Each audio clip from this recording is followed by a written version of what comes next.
safe to say technology is taking over. Yeah, we're all talking about AI and phones and screens, the advancement of AI to robots. There's a whole new world out there, but how are these devices and programs impacting our mental health? Let's check in with Dr. Sarah Getch. She's from Kansas City University, back with us once again with some answers here. Great welcome in, Dr. Getch. Good to see you, as always. It's good to see you, too. So what are the pros and cons of some of this new technology like AI on our mental health? What do you think? Some of the pros are that it's going to allow you to track your data better, so your own emotions, your own behaviors, it's going to allow you to do that, so that's pretty awesome.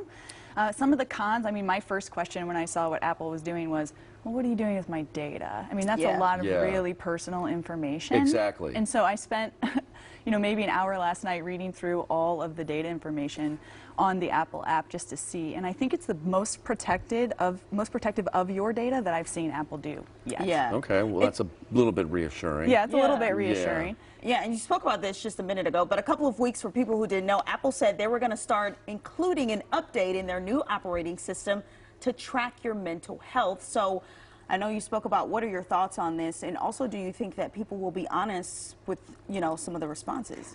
I hope that they're honest because it's just them in that moment. That's another big perk, right? It's so personal, it's just you.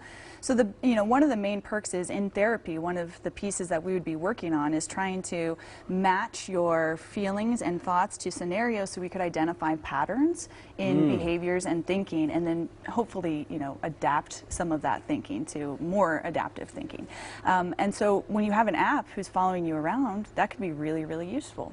So is it as simple as the app asking you questions and you respond, you filling out the questions about how you feel at a certain point of the day? Is that how that works? So yes, so right now they haven't incorporated this quite yet, so I can't answer that specifically. Okay. Also, I don't work for Apple. I mean, I'm not saying I wouldn't, but I guess I'm just saying I don't.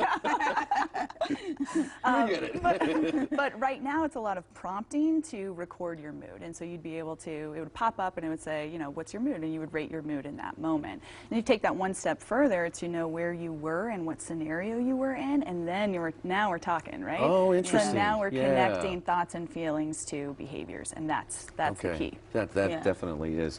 Do you think that Apple is going to maybe include, you know how Apple kind of a little bit bullies you when it's like it's time to stand, time to breathe, it's doing all those things? Do you think it's going to incorporate something like that with mental health? It's time to maybe sit silent for 10 minutes or something like that. I think they will give warnings somewhat like that. And by the way, I feel the same. I always feel like it's bossing me around. That's why I won't wear it. But I do think they'll be doing something similar. The other really cool thing that this is going to do is it's going to integrate with other apps.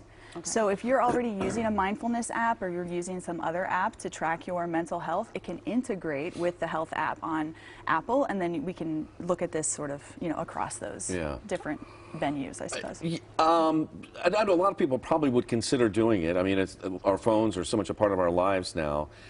What do you think is important to know about using this type of technology, this new technology? What do you think? You know, we talked about this a little bit before. It's all about how you use it. You know, you were just out here saying, hey, take a break from your screens. That's really important too. So, you know, as we are using this, we have to use it as a tool that will support our mental health.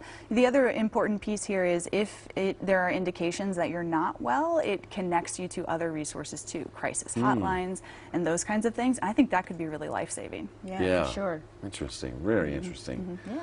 Yeah. Speaking of technology, younger people are turning to... Oh, that's a tease. Sorry. Oh, yeah, that's the tease. We're getting a little bit ahead of ourselves. By the way, I just want to mention something. Yeah. My son went to camp last week. Yes. And he left his phone at home. He didn't have his phone for a week. Was he a different kid? He was a different kid when he came back. I know, mine too. So it was so refreshing, and I know for him, taking a break. I mean, I'm sharing this as an example of taking a break from technology and how it can enlighten your mood, and it can enlighten you, and it can make you more engaging, just like right off the bat. Yes, the impact that the phone has on all of us, you know, it's really Pavlovian in some senses, right? So, you know, ringing a bell and you salivate, well, this is dinging in your brain. There are chemicals that are firing, right? So we're always paying attention to that.